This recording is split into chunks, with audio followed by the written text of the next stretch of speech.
Buenas y santas, queridos hermanos, volvemos a encontrarnos en esta reflexión acerca de lo que es la Iglesia. Una reflexión que intenta conocer más en profundidad aquello que los obispos de todo el mundo, reunidos, luego de estudiar, de rezar, de debatir, nos enseñaron en esto que es el Concilio Vaticano II, concretamente en la Constitución Dogmática Lumen Gentium. Hemos estado reflexionando el capítulo segundo referido al pueblo de Dios. Y este pueblo de Dios, recordábamos que en primer lugar es un pueblo sacerdotal y en segundo lugar un pueblo profético. Y ese pueblo profético está tratado en el número 12 de la Lumen Gentium, el punto 12 de la Lumen Gentium. Allí, en primer lugar, se habla de la presencia del Espíritu que está animando y nos recordaba este punto 12 dos cuestiones muy importantes. La primera de esas cuestiones tiene que ver con la acción del Espíritu que nos ayuda a creer, el sentido sobrenatural de la fe que todo el pueblo de Dios posee. Pero en segundo lugar, el segundo párrafo tiene también una cuestión que había quedado un poco olvidada dentro de la Iglesia, ¿no? Luego de varios siglos, y como que la vuelve a reflotar.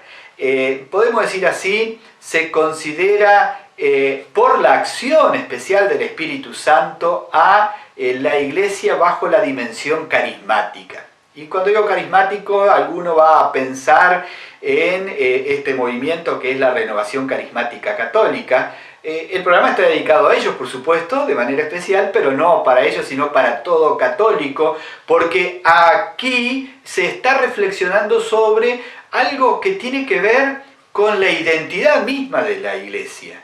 Con la identidad misma de la Iglesia, no de un movimiento nada más, sino de toda la Iglesia en la cual actúa el Espíritu Santo y está presente. Bueno, se nos dice cómo actúa y permítanme que vamos a ir compartiendo el puntito 12, ¿no? Exactamente de qué se trata. Dice, además, el mismo Espíritu Santo no solo santifica y dirige el pueblo de Dios mediante los sacramentos y los ministerios y le adorna con virtudes, sino también que distribuye gracias especiales entre todos los fieles de cualquier condición, distribuyendo a cada uno según quiere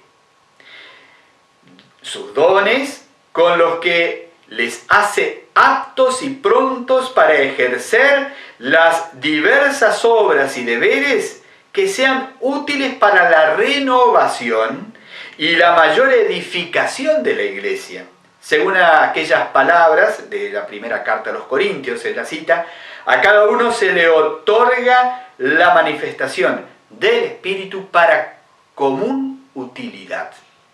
Estos carismas, tanto los extraordinarios como los más comunes y difundidos, deben ser recibidos con gratitud y consuelo, porque son muy adecuados y útiles a las necesidades de la Iglesia. Los dones extraordinarios no deben pedirse temerariamente, sino que hay que esperar de ellos, ni hay que esperar de ellos con presunción los frutos del trabajo apostólico. Y además, el juicio de su autenticidad y de su ejercicio razonable pertenece a quienes tienen la autoridad en la Iglesia, a los cuales compete ante todo no sofocar el espíritu, sino probarlo todo y retener lo que es bueno. Muy bien, todo se los leí completo porque vamos a reflexionar sobre esto y es bueno que tengamos justamente esta mirada. Esta mirada de algo que, bueno, había sido perdida esa dimensión, por lo menos a través de estas expresiones, de cuestiones que tienen que ver con la Sagrada Escritura. No es que se inventó nada, tiene que ver con la historia de la Iglesia, que se la había tal vez dicho de otras maneras, y acá se vuelve nuevamente a retomar aquello que enseñaba, por ejemplo, San Pablo. Vamos a leer en San Pablo, en la Sagrada Escritura, en 2 o 3 lugares, ¿no? La carta a los romanos, la carta a los efesios, especialmente en la primera carta a los corintios. Permítanme compartirles un trocito de lo que dice allí la palabra de Dios, ¿no? El capítulo 12, del versículo 4 al 11. Dice: hay diversidad de dones, pero todos proceden del mismo Espíritu. Hay diversidad de ministerios, pero un solo Señor. Hay diversidad de actividades, pero es el mismo Dios el que realiza todo en todos. En cada uno, el Espíritu se manifiesta para el bien común. El Espíritu da a uno la sabiduría para hablar, a otro la ciencia para enseñar, según el mismo Espíritu. A otro la fe, también el mismo Espíritu. A este se le da el don de curar, siempre en ese único Espíritu. A aquel el don de hacer milagros. A uno el don de profecía, a otro el don de juzgar sobre el valor de los dones del Espíritu, a este el don de lenguas, a aquel el don de interpretarlas. Pero en todo esto es el mismo y único Espíritu el que actúa, distribuyendo sus dones a cada uno en particular como Él quiere. Muy bien, esto que dice San Pablo, que forma parte de su experiencia justamente de vida, su experiencia de fe, de aquello que él ha vivido, aquello que él ha enseñado y ha permitido que se organizara esa primera comunidad cristiana, que después lo vemos, por ejemplo, en los Hechos de los Apóstoles de manera muy bonita. Bueno, el concilio lo vuelve a retomar cuando se está hablando de la iglesia y de la iglesia como pueblo profético, es decir, lleno del Espíritu Santo. Lleno del Espíritu Santo. Y el Espíritu Santo entonces es derramado sobre todos, no solamente como Espíritu de la verdad, para que conservemos esa verdad y la podamos vivir, sino también a través de sus gracias, sus dones, sus carismas, para que juntos edifiquemos la iglesia. Y este párrafo del concilio que leíamos tiene riquezas muy importantes que es necesario que también hoy volvamos a redescubrir en la meditación, juntos, para hacer una iglesia más espiritual.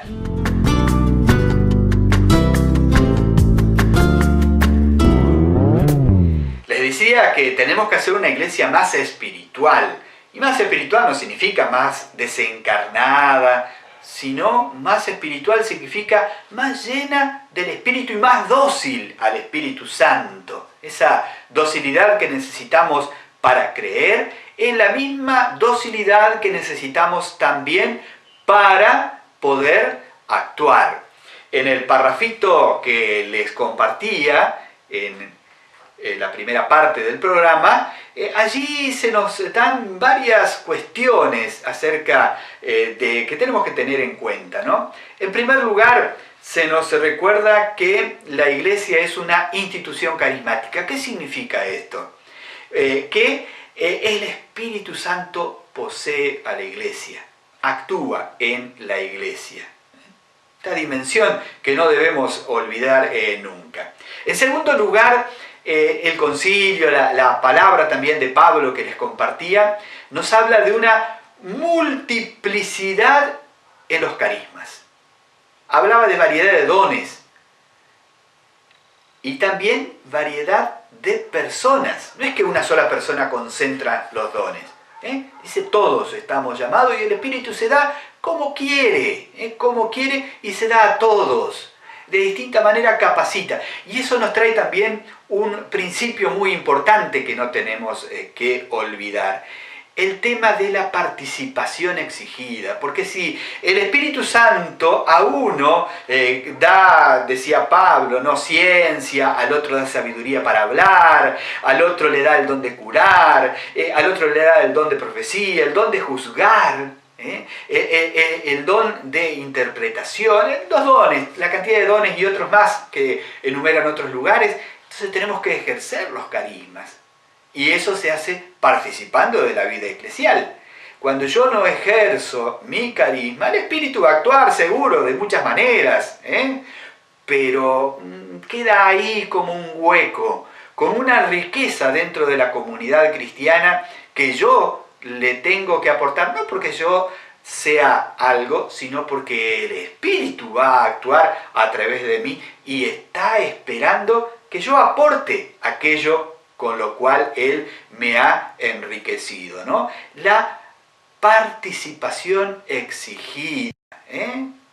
Si recibimos carismas, no tenemos solamente el derecho, sino también el deber de ejercitarlos. Pero algo muy importante también, ¿no? Nos hablaba el concilio acerca del discernimiento pastoral.